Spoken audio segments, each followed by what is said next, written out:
The story of anaesthesia begins with an argument and three men staking a claim on a discovery. Anaesthesia today lives in the shadows cast by modern surgery, and its origin was confused by failed attempts and arguments about attribution. Just how was it that ether, a fairly ordinary organic compound discovered centuries before, was able to bring about an end to suffering on the operating table? And once it was discovered, what difference did it make? The humanitarian impact was profound, but there were casualties along the way too, with the earliest anaesthetists experimenting with gases in ways that were more improvised than planned. Its discovery would shape the way modern surgery developed, and change the way we think about surgery today. But how did it all happen? Was it a product of the Age of Enlightenment, or was it just good luck?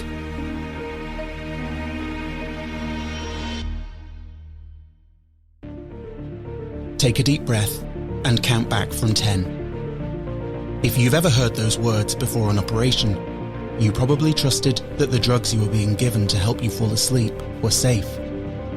But what if they weren't? And what if your doctor was just experimenting? My name is Matthew Heron, and this is Ether Or. It's the story of the history of anaesthesia, the gases we once used to put people to sleep, and how the safety of patients became central to a modern specialty. Nowadays, the drugs we use look a bit different, but the debates we're having about them sometimes sound strangely familiar.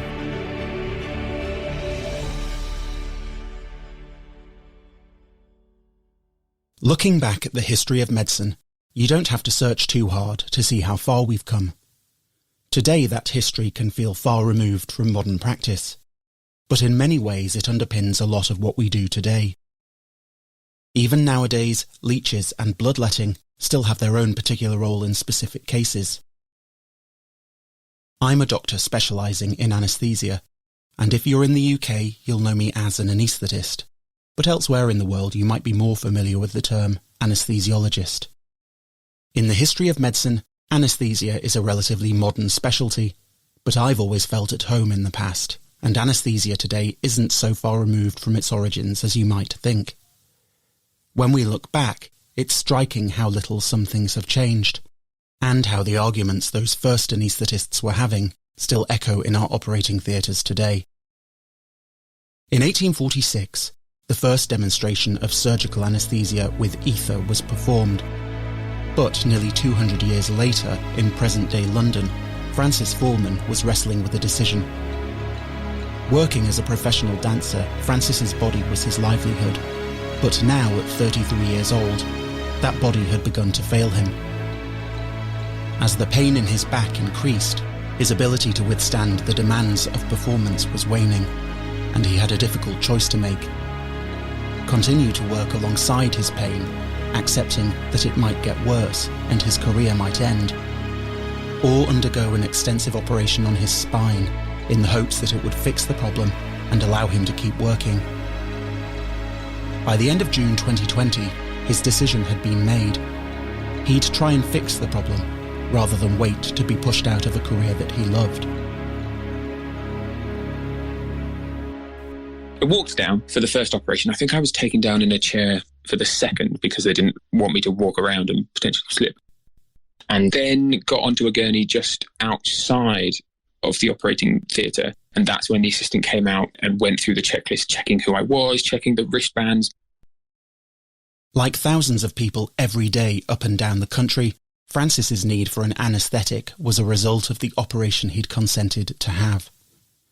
Francis isn't one of my patients, but he agreed to talk to me after he posted about his surgery on social media. I was having 2 discs replaced between my L3 and L4 and L5 vertebra. And then the vertebra between my L5 and S1 were being fused. So a spinal cage was being fitted and the bone fused in between that.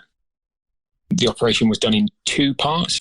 The first part, they go through the front, push all of your internal organs to the side, and then directly access the spine from the front. So then they scoop out the disc remains, then put the artificial replacements inside, and also the cage where the bone graft for the fusion would happen. And then on the second day, they then cut open through the back and take 2 insertion points to put 6.5-inch long screws through the fusion cage and connect it directly to the vertebra, so it kind of just holds the fusion in place. Anaesthesia is a challenging job, but it's rewarding too. If we get it right, when the operation's over, our patients wake up safely at the end, unaware of the time that's gone by since they closed their eyes, and hopefully feeling well and warm and free of pain. For patients and the public, the job of the surgeon is clear. But what we do as anaesthetists is less well understood, because for most of the time we spend together, our patients are asleep. While the surgeons work under the glare of the operating lights, we exist in the long shadows they cast, navigating a course for patients through surgery, but also working in intensive care units, in pain clinics, and in the delivery suite, helping women manage the pain of childbirth.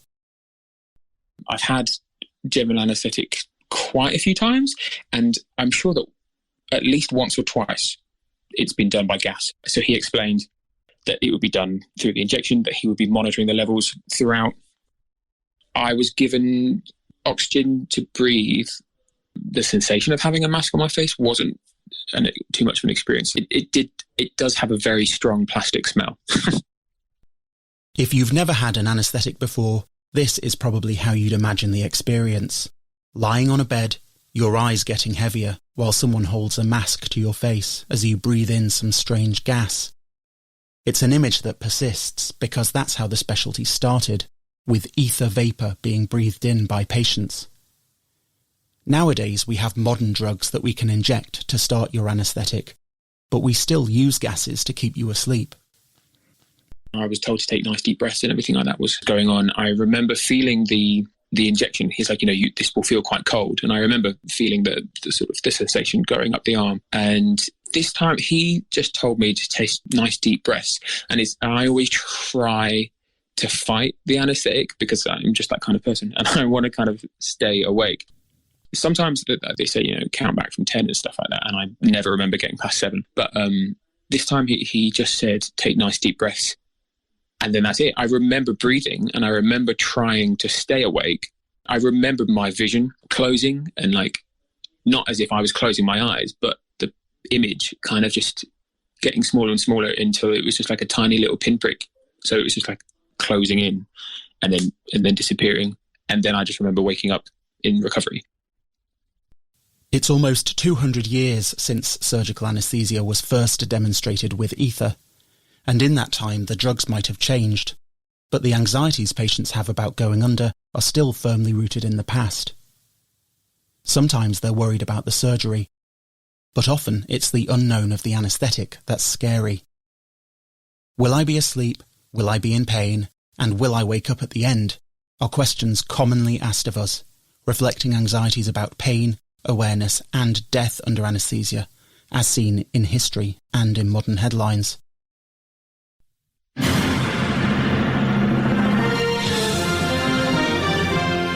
Good evening. Thanks for joining us. A Manitoba woman says she was the victim of a nightmarish medical mistake. She woke up just before surgeons began making an incision, but she couldn't stop the procedure from going forward. CTV's John Hendricks has more on what happened and what patients can do if things go wrong. Thankfully, nowadays, cases like these are rare. But before anaesthesia, the agony of surgery was inevitable. I'm sure that for Francis, the idea of having an operation without anaesthesia never even occurred to him. It's a bias that's ingrained in the way we work today. Before you have an operation, you'll sign a consent form. You'll meet an anaesthetist, discuss the type of anaesthetic for your operation, and give verbal consent. But you won't sign anything for the anaesthetic, because by consenting to surgery, your consent for anaesthesia is almost implicit.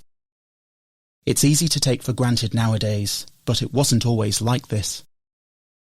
To give us an idea about how brutal surgery was before 1846, we can look at a letter written 36 years before. In 1801, Frances Fanny Burney moved to Paris with her husband. In 1810, Fanny found a lump in her breast, and she faced her own difficult decision. She could live with the lump, knowing that if it were cancer, it might kill her, or undergo surgery in a time when the quickest surgeons could charge the highest prices, because their patients were awake. I mounted, therefore unbidden, the bedstead, and Monsieur Dubois placed me upon the mattress and spread a cambric handkerchief upon my face. It was transparent, however, and I saw through it that the bedstead was instantly surrounded by the 7 men and my nurse. I refused to be held, but when, bright through the cambric, I saw the glitter of polished steel, I closed my eyes. I would not trust to convulsive fear the sight of the terrible incision. Yet, when the dreadful steel was plunged into the breast, cutting through veins, arteries, flesh, nerves, I needed no injunctions not to restrain my cries. I began a scream that lasted unintermittingly during the whole time of the incision, and I almost marvel that it rings not in my ears still, so excruciating was the agony. When the wound was made and the instrument was withdrawn, the pain seemed undiminished, for the air that suddenly rushed into those delicate parts felt like a mass of minute but sharp and forked poignards that were tearing the edges of the wound. I concluded the operation was over. Oh no. Presently, the terrible cutting was renewed, and worse than ever, to separate the bottom, the foundation of this dreadful gland, from the parts to which it adhered. Again, all description would be baffled. Yet again, all was not over. Dr. Larry rested but his own hand, and... oh, heaven! I then felt the knife rattling against the breastbone, scraping it. Surgery in those days was a gamble. If you didn't die from the operation, you might well die from an infection afterwards. Fanny's choice was life or death, however you look at it, but the brutality of surgery wouldn't last much longer. The discovery of anaesthesia was on the horizon, and it would help to put an end to suffering under the surgeon's knife. But more than that, it would also help to change the anatomy of surgery itself, allowing more complex operations to be developed beyond amputations. It's not as scientific a story as you might think, and it didn't start with ether. In order to really understand how modern anaesthesia developed, we have to look back to 1799. This is, of course, the agony that existed all over the world before 1846. God forbid you had to get your leg removed, you had a tourniquet, and they gave you opium, and then they tied you down, held you down while they would take 3 minutes to cut your leg off, so it was really, you had to do it fast or you killed them. The patient sank. That's Dr. Warren Zapol, former chief of anaesthesia at the Massachusetts General Hospital in Boston. It's surely better than what came before, opium, booze, or mesmer. Those were the 3 things that we did up until 1846. But before that, mesmer took you 24 hours to get the trance, or maybe 48 hours, or maybe you didn't get a good trance. Then opium, which had been around forever, but you could kill people easily with opium. And then the third was booze. You give them some brandy before you cut their legs off. It was so important to the world. It just proved that you didn't have to have agony when you had surgery.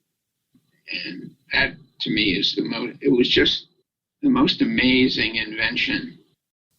Warren's career is notable because, just like the pioneers of anaesthesia, he has his own professional history of experimenting with gases. Well, I was chief of anesthesia for 15 years here. I'm the Jenney professor at Harvard. So that keeps me employed. In about 1990, a good friend of mine was trying to recruit me to Los Angeles, and Lou Ignaro, who ends up getting the Nobel Prize for figuring out that nitric oxide is made by your endothelial cells. So I started to say things like, you think we could breathe it? He said, no, it's poisonous. Don't do that. But I did it anyway, and we did it in sheep. And then we did it first in babies, and we treated about a dozen hypoxic babies, because when you're a fetus, you have your pulmonary circulation constricted because you don't need your lung. But when you're born, take that first big breath, you got to have blood flow in that lung. But some babies stay blue. And we've ended up treating maybe 500,000 babies now with inhaled nitric oxide at birth and shortly thereafter. Now we've been using it on COVID because it's virucidal at high doses. And in a few days, 4 days, our paper will be out in the American Journal of OBGYN, and we treated 8 incredible pregnant ladies with COVID, and they all survived. They all went COVID negative, and their babies are fine. So you can read about it. In the 18th century, scientists were becoming more and more interested in newly discovered gases and how they made our world and ourselves work. Oxygen had been discovered, and its role in combustion had been understood. And just like Warren Zapol, scientists even explored how different gases might be used to improve our health. Pneumatic medicine aimed to use gases to treat disease, and in 1799, Thomas Beddoes transformed No. 7 Dowry Square in Bristol into his pneumatic institution. In establishing the institution, he recruits Humphrey Davy, a young chemist from Cornwall. In just 2 years' time, Davy will leave the institution for the newly formed Royal Society, where he'll eventually become president. But now in the institution's rooms, he sets up apparatus for the synthesis and collection of nitrous oxide. It sounds similar, but nitrous oxide is different to Warren Zapol's nitric oxide. It's a gas we still use in anaesthesia today, commonly as pain relief for women in labour. If you've ever heard the term gas and air, it refers to a combination of nitrous oxide and oxygen. Davy uses oiled silk bags to hold the gas, but by the end of 1799, he's built what he calls an airtight breathing box. With a capacity of 9 cubic feet, it's big enough for him to fit inside, and on Boxing Day of that year, he strips to the waist, places a curved thermometer under his arm, which, along with a stopwatch, allows him to monitor his temperature and pulse. He climbs inside, the box is sealed, and the experiment begins.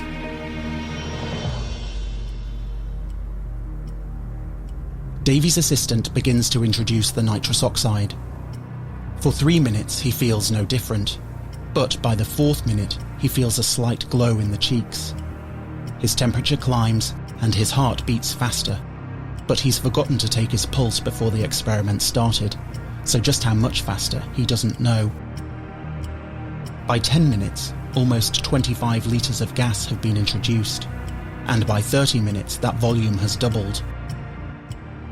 Davy's heart rate is now 124 beats per minute, and he experiences a sense of exhilaration similar to that felt after a small glass of wine.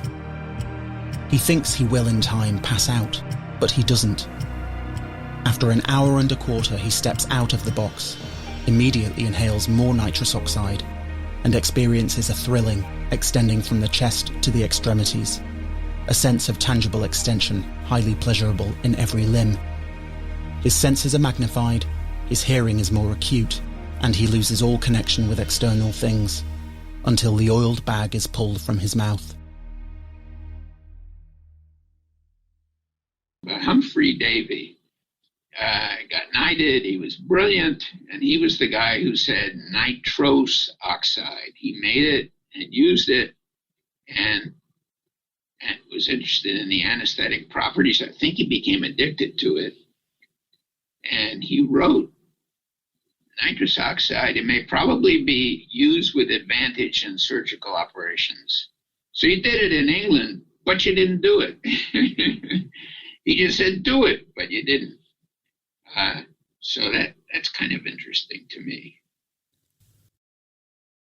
The idea of inhaling substances to relieve pain wasn't new. In the Middle Ages, the Islamic world had developed the soporific sponge, a sponge soaked in opium, hemlock and mandrake. It would be held under the patient's nose and the fumes inhaled.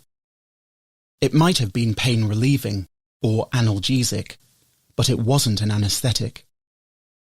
In Japan around the turn of the 19th century, doctors there were experimenting with herbal anaesthetic mixtures that were drunk rather than inhaled.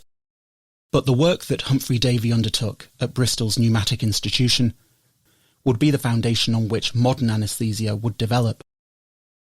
Davy was investigating nitrous oxide as a potential cure for diseases like TB and asthma, not as an anaesthetic. And although he recognised that nitrous oxide might be useful for pain relief in surgery, he never experimented with it during an operation. We still call nitrous oxide by the nickname it was given in the 18th century, laughing gas. And today it's fairly widespread as a recreational drug. But that is nothing new. Humphrey Davy didn't experiment with nitrous oxide for pain relief, but the gas's unusual side effects were about to attract the attention of an American dentist. So nitrous, here's 1845, laughing gas, exhibition.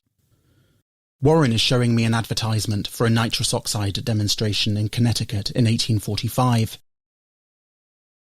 A grand exhibition of the effects produced by inhaling nitrous oxide, exhilarating or laughing gas, will be given at the Union Hall this Tuesday evening, December 10th. There's big bold text to grab your attention, and there's a picture too of a woman leaning back on a chair, her arms thrown out to the side, and she's kicking a leg up from beneath her dress. Look closer though, and you see a man standing over her, holding one of those silk bags of gas up to her mouth. That image of a man standing over someone with a mask to their face might sound familiar. It's a funny bit of foreshadowing of what's to come. So they were playing, laugh, sing, dance, speak, or fight. The advertisement is promising a good time, but there's a serious point here too, because it also tells us that the gas will only be given to gentlemen of the first respectability, and that probably no one will attempt to fight.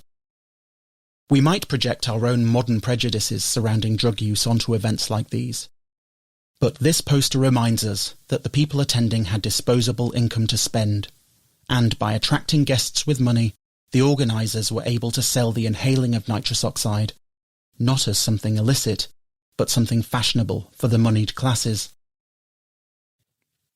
And this is what people did. I mean, they were kind of crazy. They breathed probably 100% nitrous in bags, and they would dance and walk across on the heads of the audience. They would do all kinds of crazy things.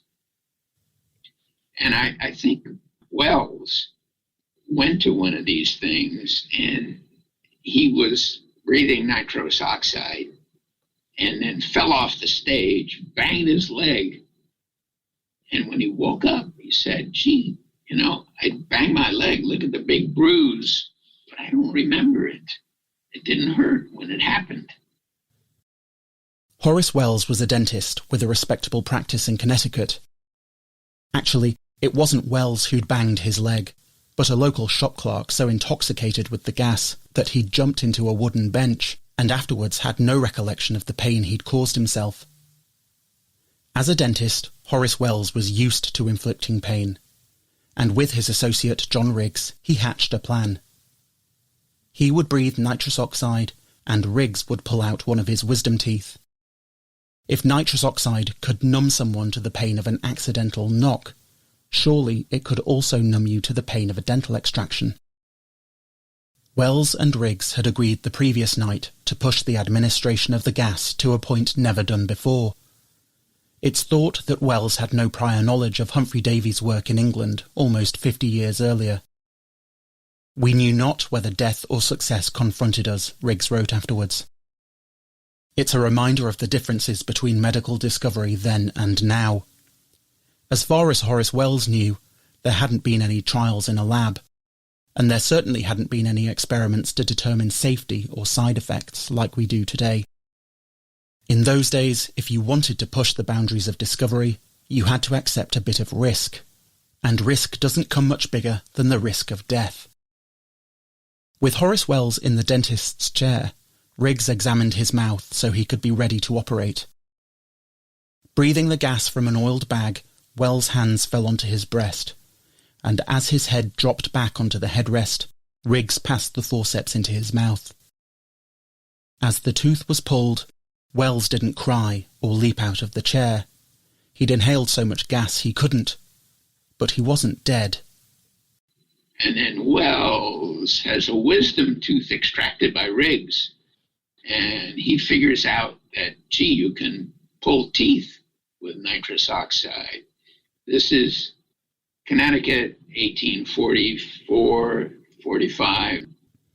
As the effects of the gas wore off, Wells was convinced of his discovery, and he needed somewhere to demonstrate it.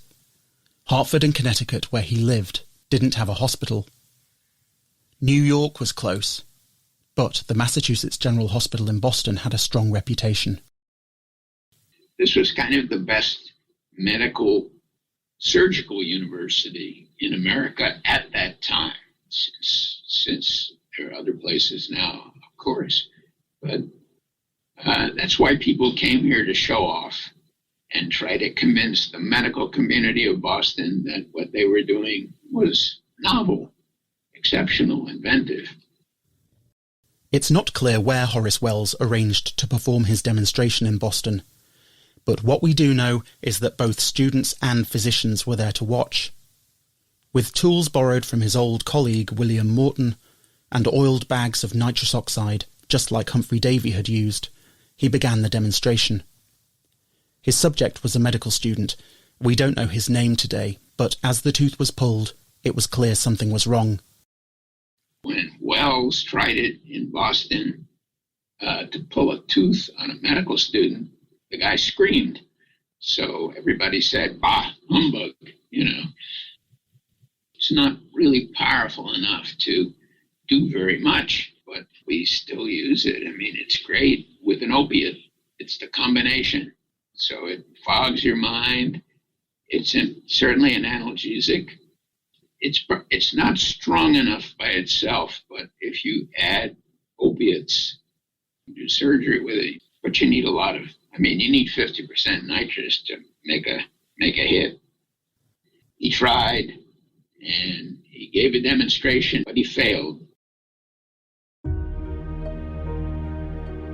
The next morning, with the shouts of humbug still ringing in his ears, he returned Morton's dental equipment and travelled home on the early train. He thought the gas had been removed from the student's mouth too soon for him to fully benefit from the effect. What had worked so well in his own experiments had proved to be a traumatic disappointment. He'd been humiliated in front of the Boston medical establishment, who labelled him an imposter. But it hadn't been a complete failure. The student later said, although he'd cried out, he had no recollection of the pain. But the stress of the ordeal, Wells said, caused an illness from which he wouldn't recover for several months, and he gave up his business as a result. It's perhaps no surprise, then, that he didn't stay in Boston for another attempt. It had taken a mental toll, certainly, but Horace Wells' demonstration hadn't been for nothing. It had planted an idea in the mind of an old colleague.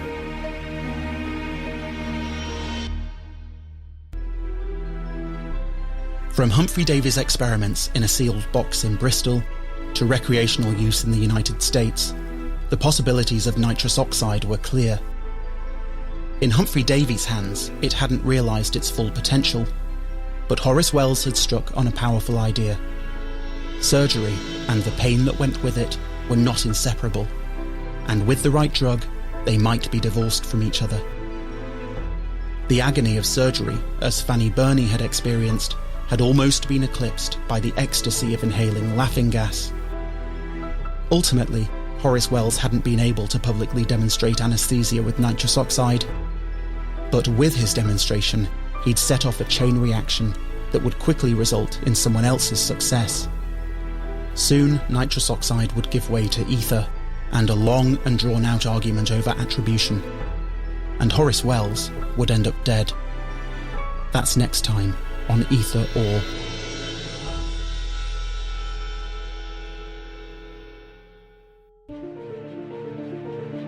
Special thanks go to Dr. Warren Zapol of the Massachusetts General Hospital and Harvard Medical School for his expertise, and to Francis Foreman for sharing his experiences of anaesthesia. Lara Stubbs gave a voice to Fanny Burney, and the news clip you heard at the start of our episode was courtesy of Canada's CTV. Our music was composed by Nicola Chang, and this episode was written, recorded and edited by me, Matthew Heron. If you enjoyed this podcast, please rate, review and subscribe to Ether Or. It helps other people find the show. Thanks for listening.